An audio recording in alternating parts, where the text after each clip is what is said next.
जय स्वामीनारायण। जय स्वामीनारायण। हमारे साथ इस समय है स्वामीनारायण मंदिर के प्रवक्ता जनक भाई दवे जी। हम जिनसे जानकारी लेते हैं कि आखिर जब स्वामीनारायण मंदिर दिल्ली में बनाया गया तब स्थिति क्या थी और इतने सालों के अंदर आज क्या है। जनक भाई, स्वागत है आपका समाचार वार्ता में। सबसे पहले हम जानना चाहेंगे कि जब आप यहाँ पर आए थे शुरू में, उसमें और आज में क्या परिवर्तन आया है। देखिए, हम जब शुरुआत में आए 2000 साल में, तो यहाँ कोई आने का जाने का कोई रास्ता नहीं था। सबसे पहले हमने छोटा सा संगमरमर का मंदिर बनवाया जो अभी आपने देखा, और उसके बाद अक्षरधाम का काम शुरू हुआ। आज हमारे वहाँ हर रोज 10,000 दर्शनार्थी आते हैं। 3-3.5 घंटे तक वो यहाँ दर्शन करके बहुत प्रसन्न होके जाते हैं, क्योंकि ये मंदिर केवल देवालय नहीं है, यहाँ बहुत बड़ी प्रदर्शनी है, यहाँ बहुत अच्छा यहाँ का एक गार्डन है, और यहाँ अष्टदल कमल है, यहाँ अभिषेक मंदिर है। तो यहाँ देखने लायक इतना कुछ है कि आदमी यहाँ बहुत आराम से 2.5-3 घंटे तक सच्चिदानंद का आनंद ले सकते हैं। तो यहाँ 10,000 के करीब हर रोज आदमी आते हैं। इतवार को तो और ज़्यादा आते हैं। अगर हम बात करें गुजरात की, गुजरात में और दिल्ली में आपको क्या अंतर लगता है? गुजरात का जो है उसको आप कहो कि वो एक मॉडल है और ये एनसाइक्लोपीडिया है। गुजरात का जो अक्षरधाम गांधीनगर में है उसको हमने 7 साल में बनाया और 23 एकड़ में है। ये हमने 5 साल में बनाया और करीब 100 एकड़ में है। तो एक तो इसका जो व्याप है वो बहुत विस्तृत है, बहुत बड़ा है। और यहाँ जो हमने प्रदर्शनी बनाई है, जो पहला जो शो है जिसको हम अंग्रेजी में ऑडियो एनिमेट्रॉनिक शो कहते हैं, जहाँ जो स्टैच्यू है, बूथ है, आदमी की तरह बात करते हैं। इसके बाद यहाँ आईमैक्स फिल्म है जिसका पर्दा 85 फीट का तो पर्दा है, और इसके बाद नौका विहार है। तो यहाँ अलग अलग किस्म के वो सब हमने एग्जीबिशंस, प्रदर्शनियाँ रखी है। और अभी 2 महीने पहले यहाँ एक बहुत अद्भुत सच्चिदानंद वाटर शो भी हुआ है। तो नई नई जो तकनीक है उसको लेके हमारी जो विरासत है, हमारी संस्कृति है, उसको हम किस तरह दिखा पाए, उसका प्रयत्न सतत चालू है। आपको आज बहुत आश्चर्य होगा कि अभी अमेरिका में भी अक्षरधाम होने वाला है, न्यू जर्सी के रॉबिन्सविल गांव में, और वहाँ इससे भी बड़ा अक्षरधाम बनेगा। अच्छा, अब तक जो है अक्षरधाम की कहाँ शाखाएं जो हैं वो खुल चुकी हैं? नहीं, यहाँ 2 ही है अक्षरधाम, जिसको हम महामंदिर कहते हैं। वो गांधीनगर और दिल्ली 2 जगह ही है, क्योंकि ये बहुत ही विशाल संकुल रहता है। तो इसका निर्माण करने में और इसको चलाने में बहुत ही मैन पावर की, आदमी की, रिसोर्सेज की ज़रूरत पड़ती है। तो ऐसे सिर्फ 2 महामंदिर अक्षरधाम है, तीसरा अमेरिका में बनने वाला है। कई हमारे दर्शक ऐसे होंगे जो अब तक अक्षरधाम का नाम सुना है लेकिन इसकी हिस्ट्री नहीं जानते। तो हम चाहेंगे कि आपके मुख से अगर वो जानकारी मिल जाए कि किस तरह से अक्षरधाम का निर्माण हुआ, और इसके साथ साथ क्या क्या है। आपकी संस्थाएं जो हैं काफ़ी समाज सेवा भी करती हैं, क्या क्या समाज सेवा करती हैं? देखिए, मैं बहुत कम समय में आपको ये बताना चाहूँगा। अक्षर का अर्थ होता है न क्षरति इति अक्षरः, जिसका क्षरण नहीं होता, जिसमें वृद्धावस्था नहीं आती, जिसका नाश नहीं होता है। ये शब्द आत्मा के लिए, ब्रह्म के लिए, परब्रह्म के लिए, परमेश्वर के लिए इस्तेमाल किया जाता है। जिसका जन्म नहीं होता उसकी मृत्यु भी नहीं होती है। गीता में कहा है अजो नित्य शाश्वतोयम पुराणो न हन्यते हन्यमाने शरीरे। तो इसका हनन नहीं होता, नाश नहीं होता। तो हमने जो अक्षरधाम मंदिर बनाया है वो हमारी पुरानी वास्तु शास्त्र है, उसकी जो कला है और उसका जो सिद्धांत है उसको लेके बनाया है। मतलब ये है कि गांधीनगर का अक्षरधाम और दिल्ली का अक्षरधाम, जो अमेरिका में बनेगा वो भी अक्षरधाम, वो पूरा पत्थर में बना हुआ है। कहीं भी लोहे का, इस्पात का प्रयोग हमने नहीं किया है, क्योंकि हमारे वास्तुशास्त्री ये कहते थे कि अगर आप लोहे का, इस्पात का इस्तेमाल करते हो तो लोहा जब जंग पकड़ना शुरू होता है तो 200-300 साल के बाद वो बहुत नरम हो जाता है, और जो है वो छोटा होना, उसका कद छोटा हो जाता है। तो इतना बड़ा है, 141 फीट का है, और इस पर इतने सब पूरे पत्थर की जो आपने रचना की है वो गिर जाएगा। तो उनका ये कहना है कि हमेशा जब आप उसकी नींव रखते हैं तो उसमें वही पत्थर का इस्तेमाल करो जो अगल बगल में मिलता हो, तो आपको आश्चर्य होगा। 2001 की साल में गुजरात में बहुत बड़ा भूकंप हुआ था। वो भूचाल 2001 26 जनवरी 848 को हुआ था, और कितने मकान अहमदाबाद में और बड़े बड़े शहर में जो आरसी से बने हुए थे वो सब गिर गए। अक्षरधाम गांधीनगर का एक पत्थर भी नहीं गिरा। तो हमको ये विश्वास है कि ये अक्षरधाम है, उसका क्षरण नहीं होगा, उसका नाश नहीं होगा, सालों तक चलेगा। और यही तो भारत के बहुत पुराने मंदिर है। वो सब आप मदुराई का मंदिर देखिए, आप रामेश्वरम का मंदिर देखिए, आप पद्मनाभ का मंदिर देखिए, सब पुराने मंदिर है। और सब मंदिर इसी तरह से, बृहदेश्वर का मंदिर है, पूरी भारतनाट्यम की सब जो विविध जो उनकी जो कला है वहां दिखाई गई है, आज उसको कुछ नहीं हुआ। बहुत से जो कुदरती तत्व है उस पर जो अपनी असर करते हैं, पवन है, गर्मी है, सूर्य है, लेकिन फिर भी आज ऐसे का ऐसे है। और अक्षरधाम भी ऐसे पत्थर से बना हुआ है, पूरा पत्थर से, कहीं भी लोहे का इस्तेमाल नहीं किया। तो इसलिए हम उसको अक्षरधाम कहते हैं, जिसका क्षरण नहीं होगा, नाश नहीं होगा। और ये बनाने के पीछे भी वही है कि हमारे विश्व के बड़े बड़े जो निर्माता है, आर्किटेक्ट है, उसको पता चले कि भारत में ये वास्तुशिल्प कला थी, उसका कितना विकास आज से सैकड़ों साल तक, हजारों साल पहले हुआ था, और आज भी वो परंपरा चालू है। सबसे बड़ी बात एक और आती है कि अक्षरधाम जो आप संस्था है वो काफ़ी समाज सेवा भी करती आई है। किस तरह की समाज सेवा आजकल? देखिए, हमारी जो समाज सेवा है, हम बहुत लो प्रोफाइल में करते हैं। पहला कि आपको आश्चर्य होगा कि अक्षरधाम 6 नवंबर 2005 को खुला, और इसके बाद आज अभी 10 साल खत्म हो गए।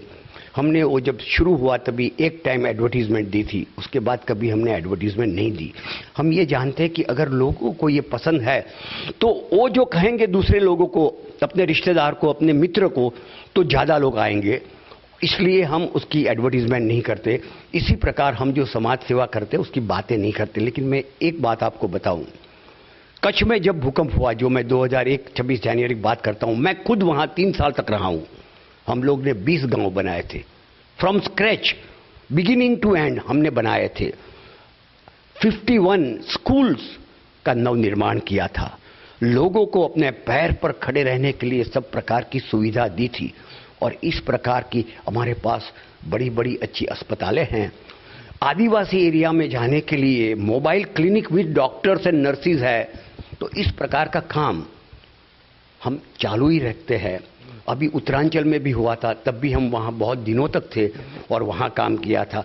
तो इस प्रकार का जो है 160 अलग अलग प्रकार के शिक्षा के क्षेत्र में, ये अपने कुदरती जो आपत्तियाँ आती है उसके क्षेत्र में, और अलग अलग क्षेत्र में हम करते ही रहते हैं।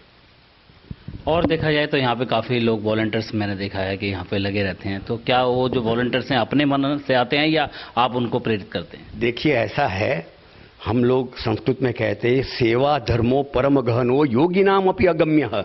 ये सेवा धर्म है ना, वो मैं एक कहता हूँ कि हमारे सब भारतवासियों के खून में है। और जब भी बचपने से अगर आपको इसके बारे में मालूमात हो जाए तो आपको ऐसा लगता है कि मैं कुछ दिनों के लिए सेवा करूं। तो जैसे हमारे सिख संप्रदाय में बहुत सेवाधारी होते हैं, राधा स्वामी संप्रदाय में बहुत सेवादारी है, और भी हिंदुस्तान के हर संप्रदाय में सेवादारी है।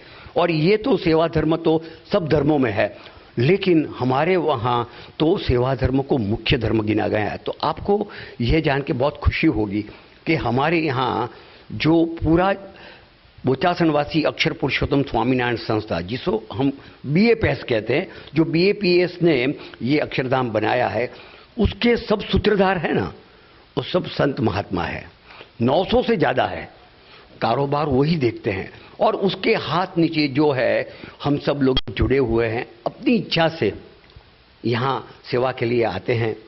अभी मैं आपको एक बात बताऊं, हमारे यहाँ के जो मुख्य सूत्रधार, मुख्य संत हैं, उनका नाम है आत्मस्वरूप दास।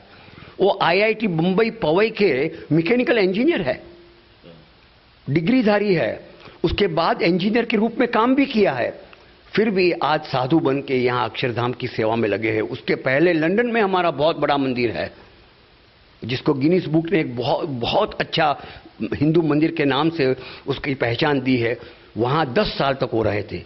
फ्रॉम कंसेप्शन टू कंप्लीशन उन्होंने काम किया था। तो इस प्रकार पढ़े लिखे हुए अपने अपने क्षेत्र के माहिर ऐसे संत हैं, वो अलग अलग जगह पे बोचासनवासी अक्षर पुरुषोत्तम स्वामीनारायण संस्था BAPS में काम करते हैं, लेकिन उनकी संख्या तो 900,000 की है। उसके साथ हमारे जैसे बहुत ही जो सेवाधारी है वो काम करते हैं, अपनी इच्छा से करते हैं। वो 6 महीने तक, 1 साल तक, 5 साल तक, 10 साल तक कर सकते हैं। मैं 25 साल से करता हूँ। तो मेरे जैसे बहुत लोग हैं जो अपने आप में सुखी, संपन्न, प्रसन्न है और काम करना चाहते हैं, और वो अपने आप आते हैं, उनको हम ट्रेनिंग देते हैं। ट्रेनिंग के बाद वो काम शुरू करते हैं। अगर वो 3 महीने रहना चाहे, 6 महीना, 1 साल तो रहते हैं। जब भी उसको इच्छा होती है वो चले जाते हैं। तो इस प्रकार का काम दोनों महिला वर्ग और पुरुष वर्ग वो करते रहते हैं, तो इससे कारोबार अच्छा चलता रहता है।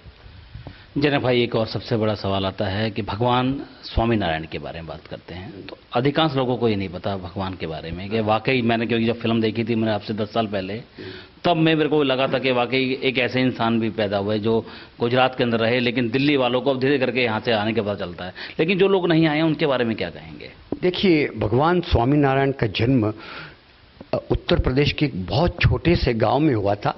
आज भी बहुत छोटा गांव है, उसका नाम है छपिया। वो छपिया अयोध्या के पास पड़ता है, गोंडा डिस्ट्रिक्ट में है। और हमारे यहाँ आपको ताज्जुब होगा, एक परंपरा है। दयानंद सरस्वती का जन्म गुजरात में हुआ और उनका कार्य क्षेत्र पंजाब, हरियाणा, उत्तर प्रदेश ये सब रहा। भगवान स्वामीनारायण का जन्म उत्तर प्रदेश में हुआ और कार्य क्षेत्र उनका गुजरात रहा।